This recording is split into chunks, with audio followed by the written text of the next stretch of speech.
Hello guys, commerce ലോക്സിൻ്റെ പുതിയൊരു ക്ലാസ്സിലേക്ക് സ്വാഗതം. നമ്മളിന്ന് ഡിസ്കസ് ചെയ്യുന്നത് വേരിയബിൾ ആൻഡ് ഹൈപ്പോത്തിസിസ് ഡെവലപ്മെൻ്റ് ആണ്. Firstly, what is a variable? A variable is something that can change or vary from one person, group or situation to another. It is a trait, factor or value that researchers measure in a study.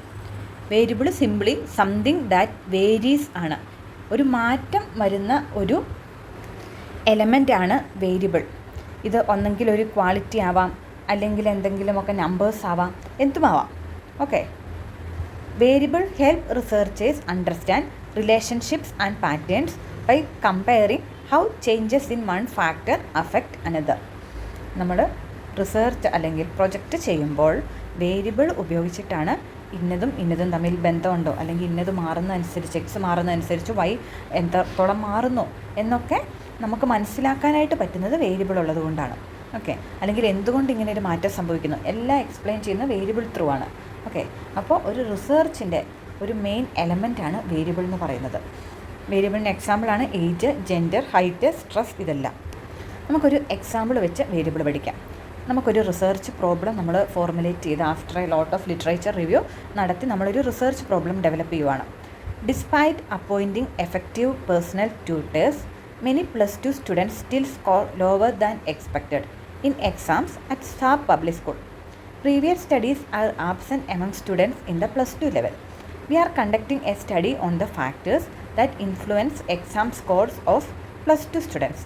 +2 സ്റ്റുഡൻസിന് personal ട്യൂട്ടേഴ്സിനെ അല്ലെങ്കിൽ personal tuition facility arrange ചെയ്തിട്ടും അവരുടെ mark കുറഞ്ഞു തന്നെ ഇരിക്കുകയാണ്. 1% പോലും അവരുടെ മാർക്കിലൊരു improvement വരുന്നില്ല.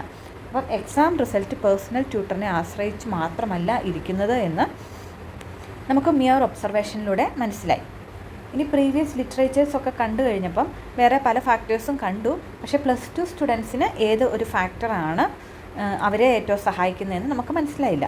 സോ ഏത് ഫാക്ടറാണ് +2 സ്റ്റുഡൻസിൻ്റെ അല്ലെങ്കിൽ ഈ ഒരു പർട്ടിക്കുലർ കേസ് സാബ് പബ്ലിക് സ്കൂളിലെ +2 സ്റ്റുഡൻസിൻ്റെ എക്സാം സ്കോർ കൂട്ടുന്നതെന്ന് നമുക്ക് അനലൈസ് ചെയ്യണം. സോ നമ്മൾ അതിനെ ബേസ് ചെയ്ത് നമ്മുടെ ഒബ്ജക്റ്റീവ് ഫോർമുലേറ്റ് ചെയ്തു. To identify and examine the factors that influence exam scores among +2 students. ഇങ്ങനെ നമ്മുടെ റിസർച്ച് പ്രോബ്ലം ഒബ്ജക്റ്റീവുമായി കഴിഞ്ഞാൽ നെക്സ്റ്റ് നമുക്ക് വേണ്ടത് വേരിയബിൾസ് ആണ്. നമ്മൾ ലിറ്ററേച്ചർ റിവ്യൂ നടത്തിയാണ് നമ്മൾ വേരിയബിൾസ് ഐഡൻറ്റിഫൈ ചെയ്യുന്നത്. So from the literature we can come across several studies that shed light on the relationship between sleep, study habits, stress, motivation and exam performance. ഇപ്പോൾ സ്ലീപ്പിന് exam പെർഫോമൻസിനുള്ള relation, study ഹാബിറ്റ്സിന് exam പെർഫോമൻസിലുള്ള relation, motivation exam പെർഫോമൻസിനുള്ള relation, ഇതെല്ലാം നമുക്ക് literature review നടത്തിയപ്പം പല പേപ്പേഴ്സിൽ നമുക്ക് കാണാനായിട്ട് പറ്റി. ഇതിൽ ചില ഫാക്ടേഴ്സ് നമ്മുടെ ആ ഒരു എക്സാം പെർഫോമൻസിനെ ഡയറക്റ്റായിട്ട് ഇൻഫ്ലുവൻസ് ചെയ്യുന്നുണ്ട്, ചിലത് ഇൻഡയറക്റ്റായിട്ട് ഇൻഫ്ലുവൻസ് ചെയ്യുന്നുണ്ട്. സോ വെറുതെ നമ്മൾ വേരിയബിൾസ് ലിസ്റ്റ് ചെയ്യാതെ എന്തൊക്കെ ടൈപ്പ് ഓഫ് വേരിയബിൾസ് ഉണ്ടെന്ന് അറിഞ്ഞാൽ മാത്രമേ നമുക്ക് കറക്റ്റായിട്ട് പ്രീവിയസ് സ്റ്റഡീസിലെ വേരിയബിൾസ് ഏതൊക്കെയാണെന്ന് കണ്ടുപിടിക്കാനായിട്ട് പറ്റുള്ളൂ. So we are moving to types of variable. Dependent variable, independent variable, moderating variable, mediating variable and extraneous variable. ഇത് റോൾ ഇൻ റിസർച്ച്, ഈ വേരിയബിൾസിന് റിസർച്ചിലുള്ള റോളിൻ്റെ ബേസിലുള്ള ക്ലാസിഫിക്കേഷനാണ്. Okay, on the basis of role in research variables are classified into 5: dependent, independent, moderating, mediating and extraneous. Dependent variable is the outcome being measured or observed in a study. Okay, എന്താണ് dependent variable? പേര് സൂചിപ്പിക്കുന്നത് പോലെ മറ്റു ഫാക്ടേഴ്സിനെ depend ചെയ്തിരിക്കുന്ന, ആശ്രയിച്ചിരിക്കുന്ന വേരിയബിളാണ് dependent variable. ഇതാണ് നമ്മുടെ സ്റ്റഡി ഔട്ട്കം.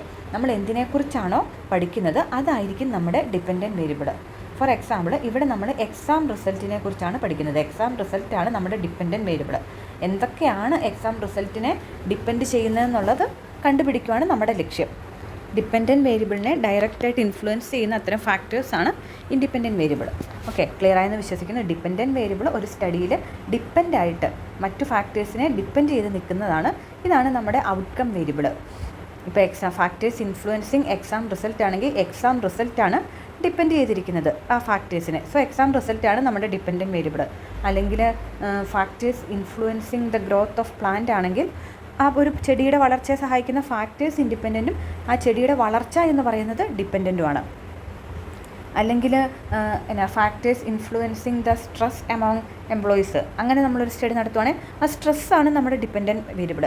എല്ലായിടത്തും ഫാക്ടേഴ്സ് ഇൻഡിപെൻഡൻറ്റും അല്ലെങ്കിൽ കോസസ് ഇൻഡിപെൻഡൻറ്റും എഫക്റ്റ് ആയിട്ടുള്ള ആ ഒരു ഔട്ട്കം ഡിപ്പെൻഡൻറ്റുമായിരിക്കും. സോ ഇൻഡിപെൻഡൻറ്റ് വേരിയബിൾ നിങ്ങൾക്ക് ക്ലിയർ ആയിട്ടുണ്ട്. ഡിപ്പെൻഡൻറ്റ് വേരിയബിളിനെ ഇൻഫ്ലുവൻസ് ചെയ്യുന്ന വേരിയബിളാണ് ഇൻഡിപെൻഡൻറ്റ് വേരിയബിൾ. ഈ ഡിപ്പെൻഡൻറ്റ് വേരിയബിളിന് ഇൻഡിപെൻഡൻറ്റ് വേരിയബിൾ മാത്രമല്ല ഇൻഫ്ലുവൻസ് ചെയ്യുന്ന വേറെ പല വേരിയബിൾസും ഉണ്ട്. അതാണ് നമ്മൾ ആ ക്ലാസിഫിക്കേഷനിൽ കണ്ടത്, മീഡിയേറ്റിംഗ്, മോഡറേറ്റിംഗ്, എക്സ്ട്രേനിയസ്. ഇവിടെ ഇൻഡിപെൻഡൻറ്റ് വേരിയബിളിൻ്റെ ഒരു പ്രത്യേകത ഇവരിൽ നിന്ന് എന്താണെന്ന് ചോദിച്ചാൽ, ഇൻഡിപെൻഡൻറ്റ് വേരിയബിൾ നമ്മുടെ ആ ഒരു സ്റ്റഡിയിൽ സ്റ്റാൻഡ് അലോൺ ആയിരിക്കും. വേറെ ഒരു ഫാക്ടേഴ്സും ഇൻഡിപെൻഡൻറ്റ് വേരിയബിളിനെ അഫക്റ്റ് ചെയ്യില്ല. ഇൻഡിപെൻഡൻറ്റ് വേരിയബിൾ അങ്ങനെ തന്നെ ഇൻഡിപെൻഡൻ്റ് ആയിട്ട് നിന്നുകൊണ്ടാണ് ഡിപ്പെൻഡൻറ്റ് വേരിയബിളിനെ ഇൻഫ്ലുവൻസ് ചെയ്യുന്നത്. സോ നമുക്ക് വീണ്ടും നമ്മുടെ സ്റ്റഡിയിലോട്ട് പോകാം. +2 സ്റ്റുഡൻസിൻ്റെ എക്സാം റിസൾട്ടിനെ ഇൻഫ്ലുവൻസ് ചെയ്യുന്ന കാര്യങ്ങൾ എന്തൊക്കെയാണെന്നാണ് നമ്മൾ നോക്കാൻ പോകുന്നത്. നമ്മൾ ഗൂഗിൾ സ്കോളറിൽ ലിറ്ററേച്ചർ സെർച്ച് നടത്തി, factors influencing exam scores of +2 students, ഇങ്ങനെയൊരു ലിറ്ററേച്ചർ സെർച്ച് നടത്തി നമ്മൾ ലിറ്ററേച്ചേഴ്സ് ഐഡൻറ്റിഫൈ ചെയ്തു. ഇനി ഈ ഓരോ ലിറ്ററേച്ചേഴ്സിലും ഏതൊക്കെ വേരിയബിൾസാണ് പറഞ്ഞിരിക്കുന്നത് നമുക്ക് കണ്ടുപിടിക്കാം. ഫസ്റ്റ് ഇൻഡിപെൻഡൻറ്റും ഡിപ്പെൻഡൻറ്റും മാത്രം പറഞ്ഞിരിക്കുന്ന സ്റ്റഡീസ് നമുക്കെടുക്കാം. ഫസ്റ്റ് സ്റ്റഡിയിൽ എന്നാ പറയുന്നത്, effect of sleep on exam scores of ഗ്രാജുവേറ്റ്സിൻ്റെ എക്സാം സ്കോർസിൽ സ്ലീപ്പിനുള്ള ഇമ്പോർട്ടൻസ്. അപ്പോൾ സ്ലീപ്പാണ് നമ്മുടെ ഇൻഡിപെൻഡൻറ്റ് വേരിയബിൾ. സ്ലീപ്പിനെ ഇവിടെ വേറെ ആരും ഇൻഫ്ലുവൻസ് ചെയ്യുന്നതെന്ന് ഈ ഒരു സ്റ്റഡി പറഞ്ഞിട്ടില്ല. സ്ലീപ്പ് ഇൻഡിപെൻഡൻ്റ് ആണ്. സോ സ്ലീപ്പ് എങ്ങനെ എക്സാം സ്കോർസിനെ ഇൻഫ്ലുവൻസ് ചെയ്യുന്നു എന്ന് പഠിക്കുമ്പം എക്സാം സ്കോർ ഡിപ്പെൻഡൻറ്റും സ്ലീപ്പ് ഇൻഡിപെൻഡൻറ്റും ആവുന്നു. സെക്കൻഡ് സ്റ്റഡിയിൽ നിന്നും effect of study hours on exam performance എന്ന് പറയുന്ന ഒരു സ്റ്റഡിയാണ്. അതിൽ നിന്നും നമുക്ക് മനസ്സിലായി സ്റ്റഡി അവേഴ്സ് എക്സാം റിസൾട്ടിനെ ഇൻഫ്ലുവൻസ് ചെയ്യുന്നുണ്ടെന്ന്. സോ സ്റ്റഡി അവേഴ്സ് ഇൻഡിപെൻഡൻറ്റ് വേരിയബിളും എക്സാം സ്കോർസ് ഡിപ്പെൻഡൻറ്റ് വേരിയബിളുമാണ്. അതുപോലെ effect of class attendance on exam result എന്ന് പറഞ്ഞൊരു സ്റ്റഡിയിൽ ക്ലാസ് അറ്റൻഡൻസ് ഇൻഡിപെൻഡൻറ്റ് വേരിയബിളും എക്സാം സ്കോർസ് ഡിപ്പെൻഡൻറ്റ് വേരിയബിളുമാണ്. Effect of caffeine consumption on exam performance എന്ന് പറയുന്ന സ്റ്റഡിയിൽ effect of കാഫിൻ അല്ലെങ്കിൽ കപ്സ് ഓഫ് കാഫിൻ കൺസ്യൂംഡ് എന്ന് പറയുന്നത് ഇൻഡിപെൻഡൻറ്റ് വേരിയബിൾ, അതുപോലെ എക്സാം സ്കോർസ് എന്ന് പറയുന്നത് ഡിപ്പെൻഡൻറ്റ് വേരിയബിൾ. അപ്പോൾ എക്സാം സ്കോറിനെ ഡിപ്പെൻഡ് ചെയ്യുന്ന പല പല വേരിയബിൾസ് നമുക്ക് കിട്ടി. ഇനി ഇത് മാത്രമല്ല വേറെ പല വേരിയബിൾസും ഉണ്ട്, മോഡറേറ്റിംഗ്, മീഡിയേറ്റിംഗ്, എക്സ്ട്രേനിയസ്. അതും കൂടെ നമുക്ക് എന്താണെന്ന് നോക്കാം. Moderating variable. A moderating variable influences the relationship between an independent variable and a dependent variable. Independent വേരിയബിളിൻ്റെയും ഡിപ്പെൻഡൻറ്റ് വേരിയബിളിൻ്റെയും ആ ഒരു ബന്ധം, ആ ബന്ധത്തെ ഇൻഫ്ലുവൻസ് ചെയ്യുന്ന വേരിയബിളാണ് മോഡറേറ്റിംഗ് വേരിയബിൾ. ഇപ്പോൾ ഇൻഡിപെൻഡൻറ്റും ഡിപ്പെൻഡൻറ്റും തമ്മിലുള്ള റിലേഷനെ ഒന്നെങ്കിൽ കൂട്ടും, അല്ലെങ്കിൽ കുറയ്ക്കും, അല്ലെങ്കിൽ മാറ്റം വരുത്തും. പോസിറ്റീവായിട്ട് പോയിക്കൊണ്ടിരുന്ന ഒരു ബന്ധത്തെ നെഗറ്റീവാക്കും. കൂട്ടുകൊടുക്കൊണ്ടിരുന്ന രണ്ട് സുഹൃത്തുക്കളുടെ നടുക്കോട്ട് ഈ ഒരു മോഡറേറ്റിംഗ് ആയിട്ടുള്ള സുഹൃത്ത് വന്നു കഴിയുമ്പം ഒന്നെങ്കിൽ പണ്ടത്തെ രണ്ട് സുഹൃത്തുക്കളുടെ ആ ഒരു സുഹൃത്ത് ബന്ധം കൂടും, അല്ലെങ്കിൽ കുറയും, അല്ലെങ്കിൽ അവർ രണ്ടും കൂടെ അടിച്ചു പിരിയും. ഇത് മൂന്നുമാണ് മോഡറേറ്റിംഗ് വേരിയബിളിന് ഒരു സ്റ്റഡിയിൽ അല്ലെങ്കിൽ രണ്ട് ഐറ്റംസ് അല്ലെങ്കിൽ രണ്ട് വേരിയബിൾസ് തമ്മിലുള്ള റിലേഷനിൽ ചെയ്യാൻ പറ്റുന്നത്. ഇപ്പോൾ ഒരു എക്സാമ്പിൾ പറയുവാണെങ്കിൽ, അവേഴ്സ് ഓഫ് സ്റ്റഡി എക്സാം സ്കോറിനെ ഇൻഫ്ലുവൻസ് ചെയ്യുന്നുണ്ട്. അവേഴ്സ് ഓഫ് സ്റ്റഡി ഇൻഡിപെൻഡൻറ്റ് വേരിയബിളും എക്സാം സ്കോർ ഡിപ്പെൻഡൻറ്റ് വേരിയബിളുമാണ്. അതിൻ്റെ മോഡറേറ്ററായിട്ട് ഈ ഒരു IQ വന്നു കഴിയുമ്പോൾ അവേഴ്സ് ഓഫ് സ്റ്റഡിയും എക്സാം സ്കോറും തമ്മിലുള്ള ആ ഒരു റിലേഷൻ യൂഷ്വലി നമ്മുടെ ലോജിക്കലി കൂടുവാണ്. ഓക്കെ, ഇനി IQ ഇല്ലാത്ത ഒരാളാണെങ്കിൽ അവേഴ്സ് ഓഫ് സ്റ്റഡിയും എക്സാം സ്കോറും തമ്മിലുള്ള റിലേഷൻ കുറയും. ഓക്കെ, ഇതുപോലെ ഇൻഡിപെൻഡൻറ്റിൻ്റെയും ഡിപ്പെൻഡൻറ്റിൻ്റെയും ഇടയിൽ ആ ഒരു റിലേഷൻ്റെ ആ ഒരു എഫക്റ്റിനെ മാറ്റം വരുത്തുന്ന വേരിയബിളാണ് മോഡറേറ്റിംഗ് വേരിയബിൾ. നെക്സ്റ്റ് വണ്ണാണ് mediating variable. The variable that explains how the independent variable affects the dependent variable. എങ്ങനെയാണ് ഇൻഡിപെൻഡൻറ്റ് വേരിയബിൾ ഡിപ്പെൻഡൻറ്റ് വേരിയബിളിനെ ഇൻഫ്ലുവൻസ് ചെയ്യുന്നത് എന്ന് എക്സ്പ്ലെയിൻ ചെയ്യുന്ന വേരിയബിളാണ് മീഡിയേറ്റിംഗ് വേരിയബിൾ. എല്ലാ സ്റ്റഡിക്കും ഇങ്ങനെ ഒരു എക്സ്പ്ലെയിൻ ചെയ്യുന്ന വേരിയബിൾ വേണമെന്നില്ല.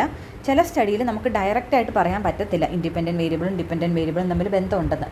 ഈ നടുക്കൊരു മെസ്സഞ്ചർ അല്ലെങ്കിൽ ഒരു മിഡിൽമെൻ ഉണ്ടെങ്കിൽ മാത്രമേ ഇൻഡിപെൻഡൻറ്റ് വേരിയബിളിനും ഡിപ്പെൻഡൻറ്റ് വേരിയബിളിലോട്ട് എത്താൻ പറ്റുള്ളൂ.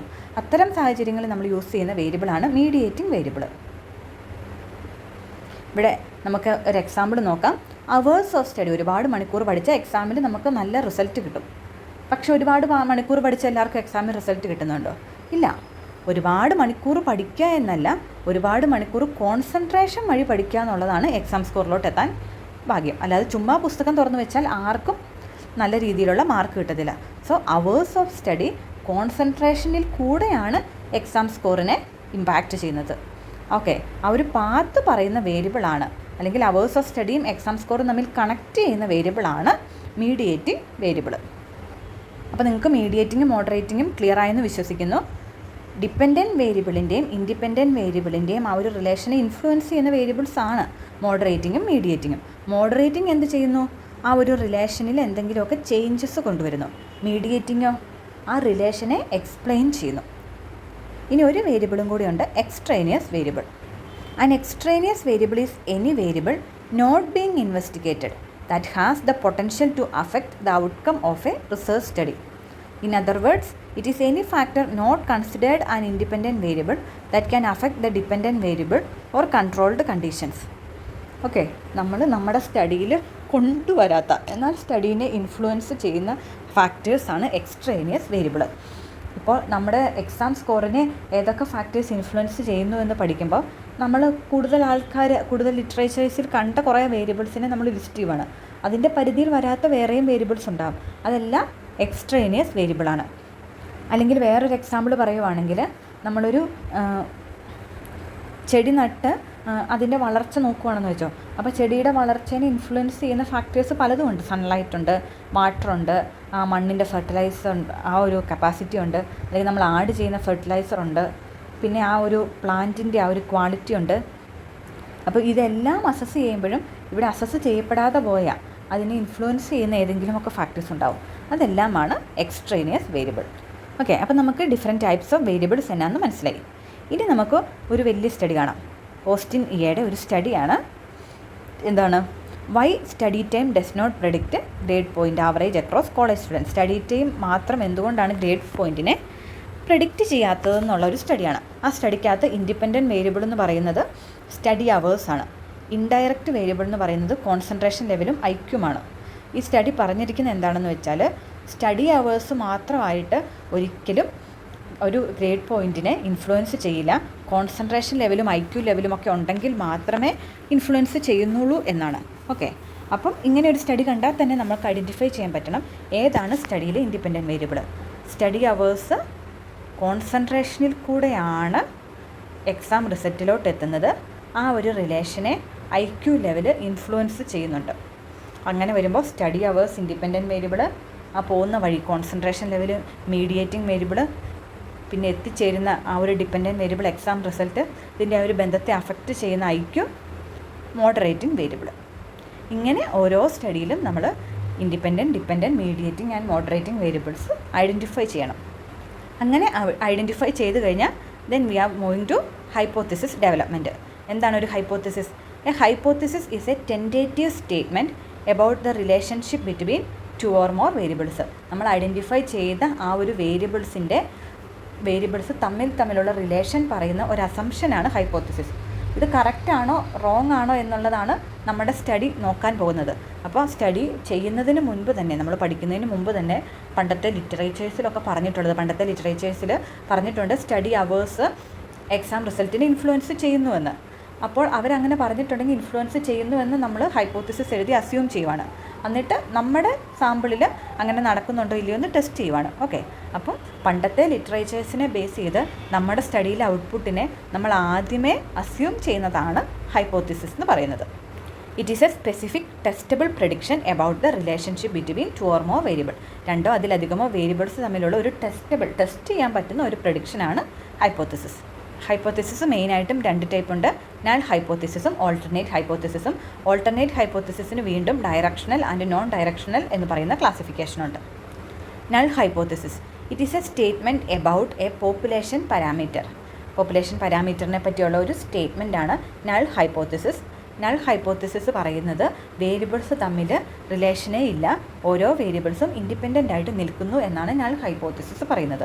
സോ നൾ ഹൈപ്പോത്തിസിസ് എപ്പോഴും പറയുന്നത് റിലേഷൻ ഇല്ല എന്നായിരിക്കും. There is no relation between X and Y, അല്ലെങ്കിൽ X does not influence Y, അങ്ങനെ പറയുന്നതായിരിക്കും നൾ ഹൈപ്പോത്തിസിസ്. നൾ ഹൈപ്പോത്തിസിസ് അങ്ങനെയാണ് പറയുന്നതെങ്കിൽ ഓൾട്ടർനേറ്റ് ഹൈപ്പോത്തിസിസ് എന്ത് ചെയ്യും? Directly contradicts null hypothesis. Alternate hypothesis പറയും വേരിയബിൾസ് തമ്മിൽ റിലേഷൻ ഉണ്ട്, എക്സ് ഇൻഫ്ലുവൻസ് വൈ, അല്ലെങ്കിൽ X and Y are related എന്ന് പറയുന്നതാണ് ഓൾട്ടർനേറ്റ് ഹൈപ്പോത്തിസിസ്. ഈ ഓൾട്ടർനേറ്റ് ഹൈപ്പോത്തിസിസ് നമുക്ക് രണ്ട് രീതിയിൽ എഴുതാം, ഒന്നെങ്കിൽ ഡയറക്ഷണൽ അല്ലെങ്കിൽ non directional. First directional alternate hypothesis. Directional alternate ഹൈപ്പോത്തിസിസിൽ നമ്മളൊരു ഡയറക്ഷൻ പറയുകയാണ്. അതായത് എക്സ് ഇൻക്രീസ് വൈ അല്ലെങ്കിൽ എക്സ് ഡിക്രീസ് വൈ, എക്സ് മൂലം വൈ കൂടുകയോ കുറയുകയോ അങ്ങനെ ഒരു ഡയറക്ഷനിലോട്ട്, അല്ലെങ്കിൽ എക്സ് പോസിറ്റീവ്ലി ഇൻഫ്ലുവൻസ്, അങ്ങനെ നമ്മൾ എന്തെങ്കിലും ഒരു സൈഡിലോട്ടുള്ള ഒരു ഡയറക്ഷൻ പറയുവാണെങ്കിലാണ് അത് ഡയറക്ഷണൽ ഹൈപ്പോത്തിസിസ്. അല്ലാതെ നമ്മൾ വെറുതെ പറയുവാണ് എക്സ് ഇൻഫ്ലുവൻസ് വൈ, ഒന്നെങ്കിൽ എക്സ് കൂട്ടുമായിരിക്കും അല്ലെങ്കിൽ എക്സ് കുറയ്ക്കുമായിരിക്കും, ഒന്നും നമുക്ക് മനസ്സിലാവില്ല. എക്സ് ഇൻഫ്ലുവൻസ് വൈ, അതാണ് non directional hypothesis. Directional hypothesis ഒരു ഡയറക്ഷനിലോട്ട് കൂട്ടുക, കുറയ്ക്കുക, പോസിറ്റീവ് ആക്കുക, നെഗറ്റീവ് ആക്കുക, ആ ഒരു ഡയറക്ഷനിലോട്ടുള്ള പറയുന്നതാണ്.